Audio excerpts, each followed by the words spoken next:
নমস্কার, আমি পল্লবী। আর তোমাদের সঙ্গে আজ একটা ছোট্ট আপডেট নিয়ে এসেছি। সেটা হচ্ছে 31শে ডিসেম্বর, আহ, পুত্রদা একাদশী, পৌষ পুত্রদা একাদশী। তোমরা ভাবছো হঠাৎ করে এ কেন এইসব বলছে। আসলে আমি খুব রিসেন্ট শুরু করেছি একাদশী পালন করা, এবং একাদশী পালন করা যে কি কি তার গুরুত্ব বা মাহাত্ম্য আশা করছি সেটা অনেকেই জানেন। যারা জানেন না অবশ্যই আমাকে কমেন্ট করে জানাবেন। আমি আমার সাধ্য মতো, মানে যেটা ভেবে আমার এই একাদশী শুরু করা, সেই আমার চিন্তা ভাবনা এবং শাস্ত্রের সঙ্গে কিছু কিছু তথ্য আমি চেষ্টা করব আপনাদের সঙ্গে শেয়ার করার। কারণ একাদশী সবার, ঠিক আছে? যারা ভাবছেন যে আমরা তো গলায় মালা নিয়ে নিই, মানে তুলসীর মালা, বা আমি তো প্রত্যেক দিন আমিষ খাবার খাই, তাহলে কি আমি একাদশী পালন করতে পারবো না? হ্যাঁ, পারবো। কারণ আমি সেই সন্ধানটা পেয়েছি। এতদিন আমিও ভাবতাম যে হয়তো আমি আমিষ আহার ভোজন করি বলে একাদশী করতে পারবো না, এবং অনেক ভীতি ছিল, ভয় ভীতি ছিল, সেগুলোকে কাটিয়েছি। অনেক কিছু জেনেছি এবং তারপর আমি একাদশী করা শুরু করেছি। আমার গলাতেও তুলসীর মালা নেই, কারণ আমি এখনো অবধি ভগবানের অতটা কৃপা পাইনি। তবে হয় না, মানে একটু একটু করে তো আমরা এগোই।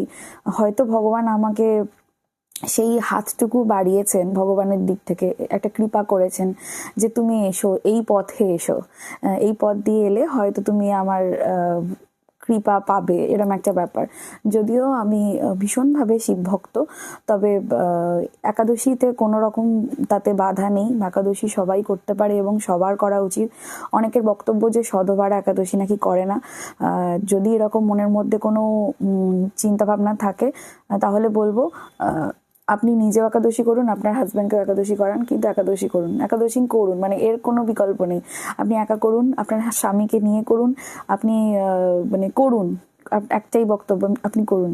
এবং তার সহজ থেকে সহজতম কি কি নিয়ম আছে যদি জানতে আগ্রহী, আমি একটা একটা করে স্টেপ হয়তো আপনাদের সঙ্গে পরবর্তী রিলসে শেয়ার করব। আর অনেকে কি হয়, একাদশী করতে চায় কিন্তু ডেটটা ভুলে যায়, যেটা আমার ক্ষেত্রে বেশ কয়েকবার হয়েছে। আমি শুরু করেছি কিন্তু একাদশীটা ভুলে গেছি।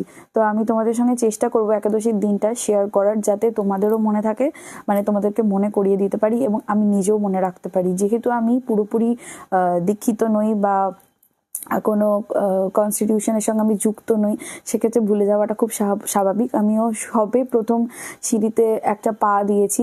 আমি চাই তোমরাও আমার সঙ্গে পা দাও, যারা চাইছো ভগবানের কৃপা পেতে, মানে পেতে এবং কিছুটা পুণ্য লাভ করতে। এই লোভটা ছাড়া যাবে না। সব লোভ একদিকে, কিন্তু এই লোভটা আর একদিকে। তো এইটুকুই বলার। একাদশী পালন করো 31শে ডিসেম্বর।